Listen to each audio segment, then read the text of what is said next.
Karipak pusing yang sangatlah glamour, terutamanya bila setiap kali tiba bulan Ramadan. Cik Noh dapat resepi ni dari perkongsian sahabat Instagram iaitu Mama Fahmi. Sebab nampak sedap sangat, Cik Noh pun belajarlah buat sampai jadi dan bersemangat nak share secara terperinci dengan anda semua. Boleh frozen kan? Senang nak makan bila nak berbuka puasa nanti. Kulitnya masih lagi rangup walaupun dah sejuk. Mula-mula kita sediakan inti karipak, kupas kulit ubi kentang dan potong dadu.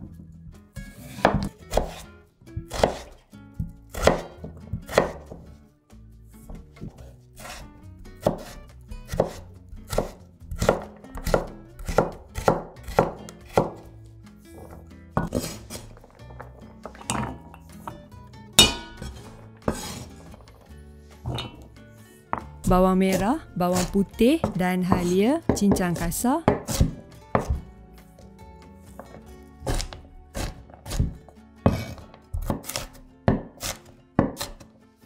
Masuk dalam blender, air sikit dan bolehlah kisar halus. Bawang besar, potong dadu.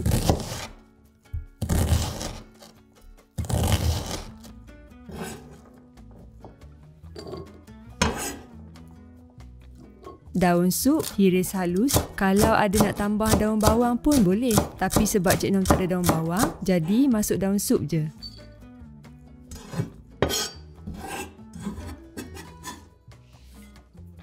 Sekarang penyediaan rempah pula. Ni rempah daging. Cik Noh campur dengan serbuk cili supaya rasa lebih pedas. Kulit karipak pusing ni sangat rapuh dan rich dengan margarin. Jadi sebagai kontra rasa, inti karipak kenalah kuat rasa rempah dan pedas. Barulah sedap. Cik Noh bancuh dengan air.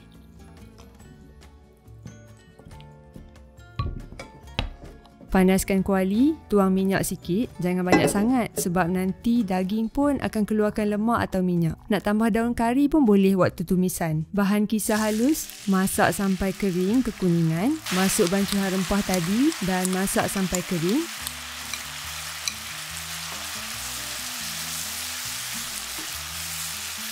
Daging kisar, terus masak sampai daging kering. Serbuk lada hitam. Kalau masak daging, Cik Noh suka letak lada hitam sebab daging tu akan jadi lebih sedap dan boleh hilangkan bau juga kalau ada. Bila rempah dah pecah minyak macam ni, daging pun dah agak kering, masukkan kentang. Tambah air sikit.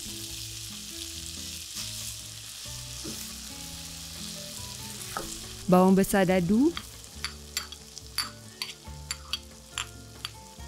Bolehlah tutup dan masak atas api perlahan sampai kentang lembut. Bila dah lembut, masukkan garam secukup rasa, gula. Biasanya inti karipak ni manis sikit, jadi boleh tambah gula ikut cita rasa. Last sekali, daun sup.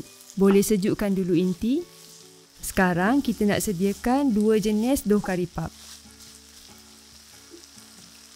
Kita uli dough A dulu, minyak masak dan margarin.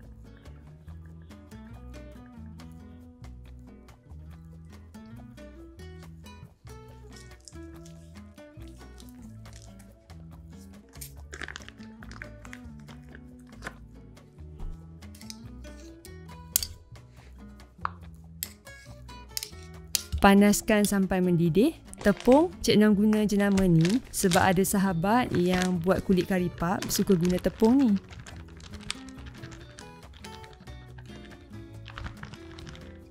Kecil pula bekas ni. Cik Noh tukar bekas besar sikit. Tuang minyak dan margarin panas.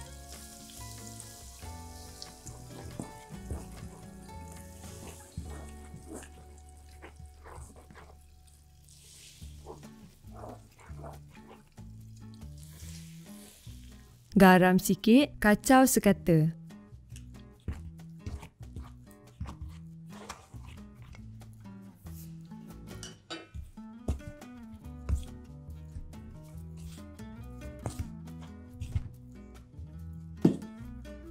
Air ni kena guna air sejuk dari peti sejuk. Tuang sikit-sikit dan uli sampai jadi dough yang lembut.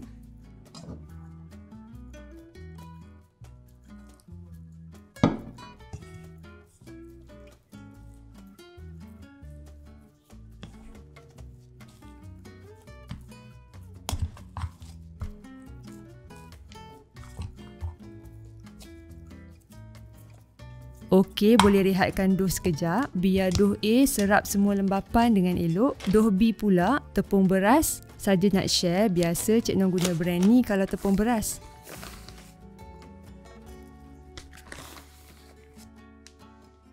Margarin.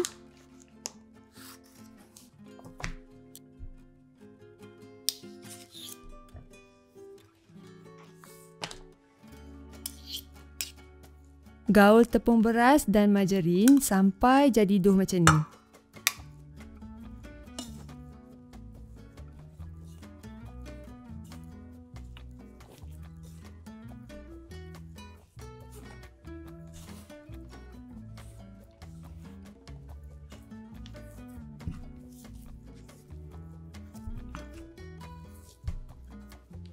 Sekarang dough A dan dough B dah ready. Cik Nom ambil dough A yang ada minyak tadi, bahagi kepada 8.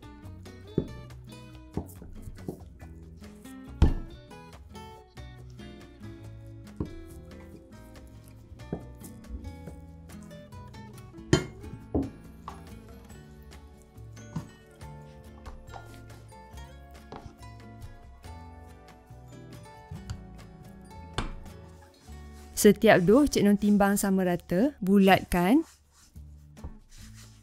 Dough B pun sama, bahagikan 8 juga. Kalau dough A 10 biji, dough B pun kita buat 10 biji juga. Buat bulat, kita perlu cantumkan kedua dough, lepehkan dough A dan letak dough B kat dalam.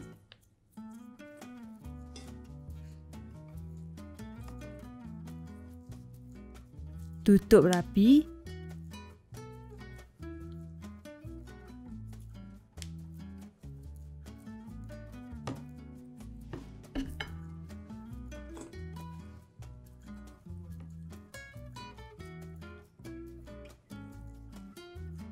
Buat sampai habis.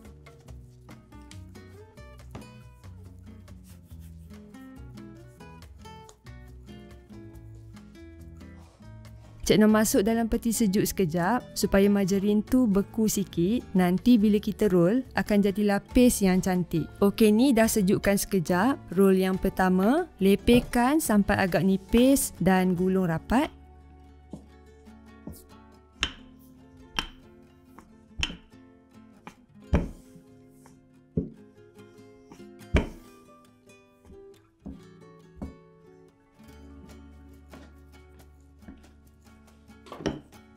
Pusing arah atau tegakkan dan roll pula untuk kali yang kedua dan kemudian gulung rapat sekali lagi.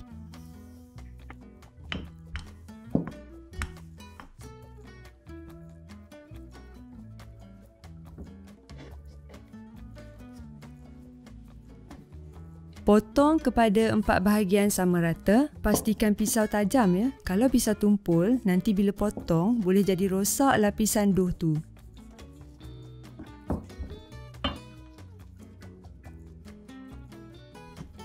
Ambil satu potongan dan lepehkan.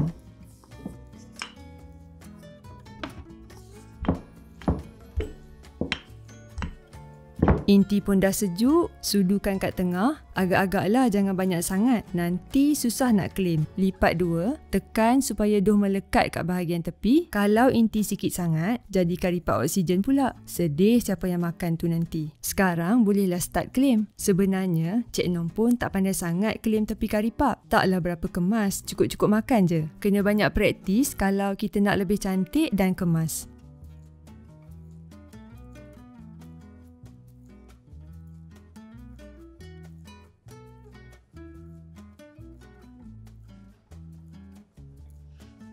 Untuk buat karipat beku, kita susun jarak-jarak dan masuk dalam freezer. Bila dah beku, masuk bekas dan susun rapat-rapat. Barulah karipat frozen tu elok je, tak terpenyet. Maklumlah dah nak dekat puasa ni, elok buat simpan. Jom kita goreng karipat pusing, tengok macam mana lah rupa dia. Panaskan minyak, minyak kena banyak ya. Kalau minyak sikit, nanti karipat akan cepat hangus kat bawah. Bila dah betul-betul panas, barulah masukkan karipat, goreng sampai kekuningan kedua belah bahagian. Dah siap goreng, bolehlah angkat dan hidang.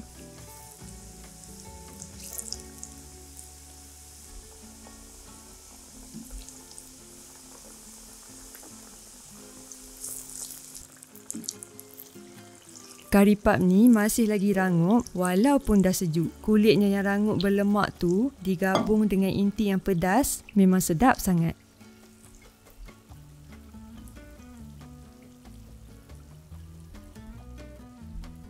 Suka tak video ni? Sekian dari Cik Nom buat kali ni. Selamat mencuba dan jumpa lagi pada resepi akan datang.